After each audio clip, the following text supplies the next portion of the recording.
जितने आस्था चैनल पर कथा सुन रहे हो, जितने फेसबुक और यूट्यूब पर सुन रहे हो, बहुत सावधानी से सुनना। जब जीवन में कहीं समस्या खड़ी हो जाए, कहीं बहुत विकट समस्या है और कोई हल ना मिल रहा हो जाता है जीवन में, कोई घड़ी ऐसी आके खड़ी हो जाती है जहां पर हमको सोचने के लिए भी समय नहीं मिलता। तब बहुत ध्यान से सुनना भाई, जो अपनी जिंदगी से बहुत तंग आ गए हो, परेशान हो गए हो, कष्टमय जीवन जी रहे हो, बहुत दुखी हो गए हो, उनके लिए ये स्कंद पुराण का चरित्र फिर मिले ना मिले, आप प्रेम से सुनिए। जिस व्यक्ति का बुरा समय चल रहा हो, ना लक्ष्मी घर में आ रही हो, रोग बीमारी पड़े हुए हो, कोई तकलीफ ही तकलीफ आ रही हो, बहुत कष्ट महसूस हो रहा हो, परिवार में शांति रत्ती भर की ना हो, तो कितना सुंदर कहा, जो व्यक्ति पथभ्रष्ट हो जाए, जैसे मदिरा के नशे में पड़ गया, कहीं जुए में पड़ गया, कहीं मांसाहार में पड़ गया, कहीं व्यसन में पड़ गया, कहीं गलत काम में अगर कोई जा रहा है, तो श्रंभेश्वर महादेव के नाम से काली तिल भगवान शिव को समर्पित करी जाती है। महाराज काली तिल को वापस उठाकर ले आते हैं, उसी काली तिल को जो मदिरा का नशा करने वाला होता है या जो गलत व्यसन में डूबा हुआ होता है, उसको वो सुबह के समय अगर नहीं खाता तो भोजन के साथ उसको दिया जाए। श्रंभेश्वर महादेव। एक बेलपत्री का भी बहुत अच्छा प्रयोग है श्रंभेश्वर महादेव का, मदिरा पीने वालों के लिए, मांसाहार व्यसन में, जुए में, पेशावृत्ति में, पर नारी में, गलत जगह पर जो डूबे रहते हैं उनके लिए। पहले की कथा में उसका वर्णन किया है बेलपत्री। श्रंभेश्वर महादेव, एक बार सब बोलेंगे, कौन से महादेव? श्रंभेश्वर महादेव। फिर जम के बोल लो एक बार, श्रंभेश्वर महादेव। जब हमारे घर में क्रोध बढ़ता है या कोई गलत कार्य में जाने लगता है, तो श्रंभेश्वर महादेव का हमें शरणागति लेना चाहिए, श्रंभेश्वर महादेव का पूजन करना चालू कर देना चाहिए। कई लोग कहते हैं महाराज जी ये श्रंभेश्वर महादेव का मंदिर कहाँ मिलेगा, हम कहाँ पूजन करने जाए? कहीं नहीं जाना, तुम्हारे घर के पास में जो शंकर जी का मंदिर है वहीं जाओ, उसी देवालय में, उसी मंदिर में जाओ, श्रंभेश्वर महादेव के नाम से जल चढ़ाना प्रारंभ करेंगे। वो जल जो गलत संगत में पड़ा हुआ है उसका आचमन कराना प्रारंभ करेंगे, अपने आप उसकी धीरे धीरे बुद्धि सुधरना प्रारंभ हो जाएगी। ऐसा श्रंभेश्वर महादेव का। कुछ स्थान हमारे यहाँ पर बड़े सुंदर सुंदर स्थान निश्चित किए गए हैं, जैसे कैंसर आदि के मरीज के लिए हम लोग पहले भी कहते हैं कि त्रिजुगी नारायण का जल बड़ा महत्व रखता है।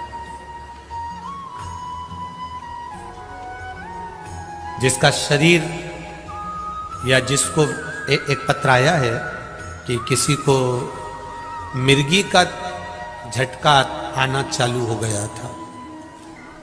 अब पत्र ढूंढेंगे तो समय थोड़ा लग जाएगा, जिसने लिखा है उसके स्मरण में होगा, जिसने भी लिखा होगा कि बीमारी के चलते चलते फिर मिर्गी आना चालू हो गई।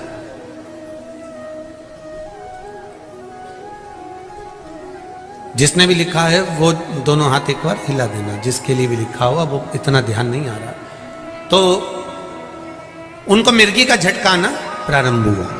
अब मिर्गी का झटका आना प्रारंभ हुआ, कई महीने निकल गए, मिर्गी के झटके बंद नहीं हुए।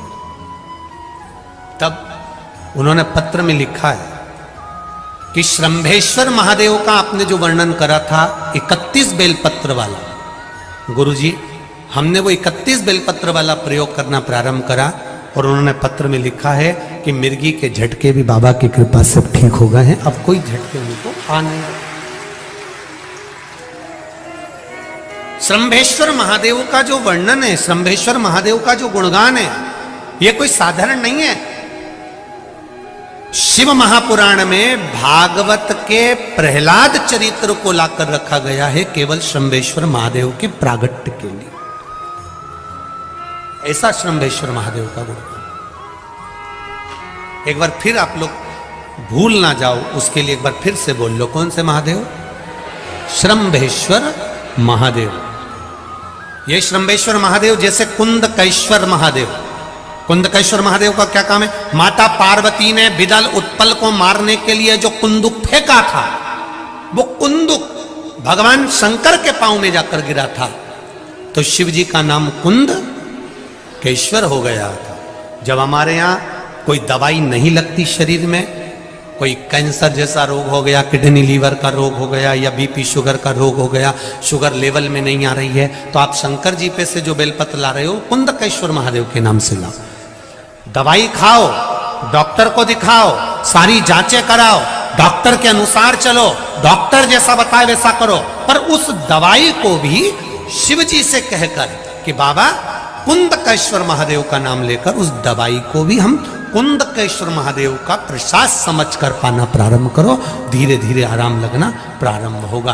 कुंदकेश्वर महादेव रोग मुक्ति के लिए होते हैं, और श्रम्भेश्वर महादेव, बोलो बोलो जरा जम के, व्यसन की समाप्ति। श्री शिवाय नमस्तुभ्यम, सब बोलिए एक बार जमकर, श्री शिवाय नमस्तुभ्यम। प्रैक्टिकल जरूर करना, कहीं सियोर वाला महाराज झूठ तो नहीं बोल रहा। शास्त्रों की बातें हमारे जीवन में हमें सुख प्रदान करे, इसलिए इस भाव का आनंद करते हुए आज की कथा को विराम देते हैं। श्री शिवाय नमस्तुभ्यम। मेरे चैनल को सब्सक्राइब करें, बेल आइकन प्रेस करें, जिससे कि आपको लेटेस्ट वीडियो की नोटिफिकेशन मिल जाएगी।